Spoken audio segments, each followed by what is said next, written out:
Doctor Himanta Biswa Sarma ডাঙৰীয়াৰ বলিষ্ঠ নেতৃত্বত আমি যোৱা সময়খিনিত ৰহা সমষ্টিৰ ৰোগাক্ৰান্ত ব্যক্তিসকলক মুখ্যমন্ত্ৰী আৰোগ্য নিধি চেম ৰিলিফ ফাণ্ডৰ জৰিয়তে আমাৰ ৰোগাক্ৰান্ত লোকৰ পৰিয়ালসমূহক আমি আৰ্থিকভাৱে সকাহ দিয়াৰ ব্যৱস্থা কৰিছিলোঁ।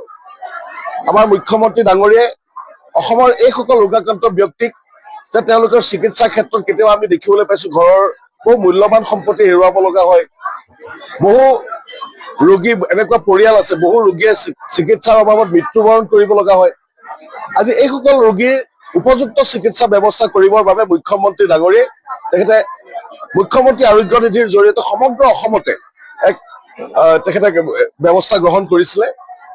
আৰু আমিও সৌভাগ্য লাভ কৰিছোঁ যে মুখ্যমন্ত্ৰীগৰাকীৰ বলিষ্ঠ নেতৃত্বত আমি যোৱা 2022-23, 23-24 আৰু 24-25 আৰু এইবাৰ 25-26 বৰ্ষত আমি প্ৰায় 1 কোটিকে আমি আৰ্থিক অৰিহণা পাবলৈ সক্ষম হৈছিলোঁ।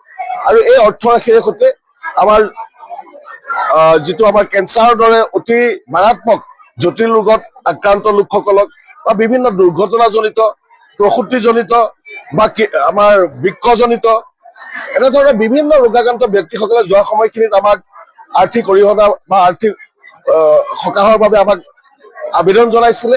আৰু গোটেই আবেদনখিনি এই গোটেই কথাখিনি আমি মুখ্যমন্ত্ৰী ডক্টৰ হিমন্ত বিশ্ব শৰ্মা ডাঙৰীয়াক আমি অৱগত কৰিছিলোঁ। আৰু তেখেতে ৰহা সমষ্টিৰ ৰোগাক্ৰান্ত ব্যক্তিসকলক আৰ্থিক সকাহ দিয়াৰ প্ৰয়াসেৰে আজি প্ৰায় 1 কোটি টকা আমাক তেখেতে আগবঢ়াইছিলে।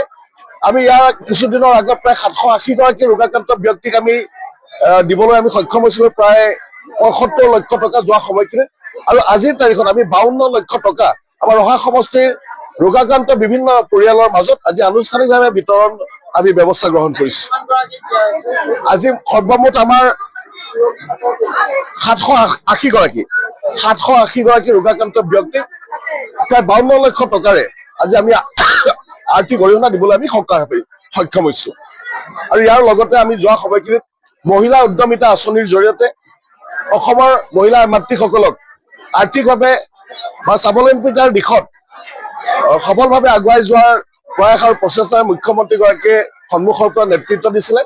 আমি ৰহা সমষ্টিত 37,830 গৰাকী মহিলা আই মাতৃক আমি ৰহাত আনুষ্ঠানিকভাৱে মুখ্যমন্ত্ৰীগৰাকীৰ কৰকমলেৰে আমি 10,000কৈ যি আৰ্থিক অৰিহণা আমি আগবঢ়াইছিলোঁ। যোৱা 11 নৱেম্বৰত মুখ্যমন্ত্ৰীগৰাকীয়ে নিজে ৰহাৰ মজিয়াত আহি ক্ৰীড়া সন্থাৰ খেলপথাৰত আহি 37,830 গৰাকী মহিলা আই মাতৃক মহিলা উদ্যমিতা আঁচনিৰ ধন প্ৰদান কৰিছিলে।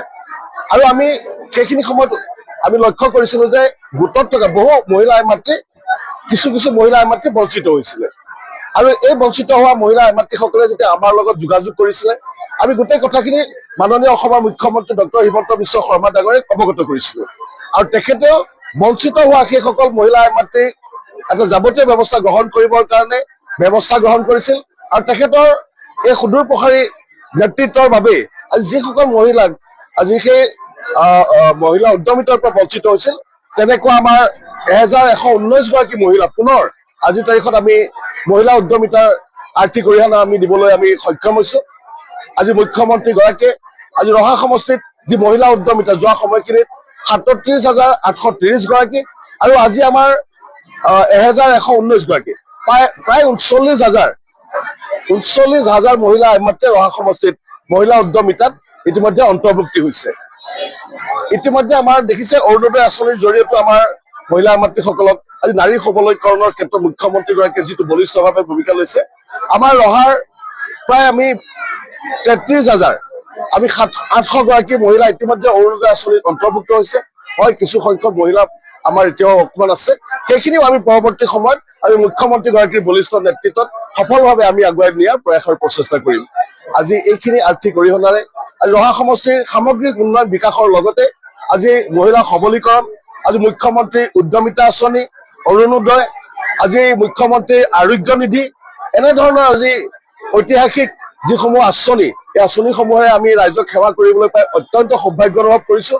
আৰু এই আঁচনিসমূহৰ সফল ৰূপায়ণৰ ক্ষেত্ৰত, এই আঁচনিসমূহৰ জৰিয়তে ৰাইজক সেৱা কৰাৰ ক্ষেত্ৰত আজি অসমৰ সৰ্বকালৰ দূৰদৰ্শী মাননীয় মুখ্যমন্ত্ৰী ডক্টৰ হিমন্ত বিশ্ব শৰ্মা ডাঙৰীয়াই সন্মুখৰ পৰা অভিভাৱক হিচাপে যি নেতৃত্ব দিছে, তাৰ বাবে মই ৰহা সমষ্টিবাসী সমূহ ৰাইজৰ হৈ আজি এই পবিত্ৰ মঞ্চৰ পৰাই মই অসমৰ মাননীয় মুখ্যমন্ত্ৰী ডক্টৰ হিমন্ত বিশ্ব শৰ্মা ডাঙৰীয়াক আন্তৰিক ধন্যবাদ আৰু কৃতজ্ঞতা জ্ঞাপন কৰিছোঁ।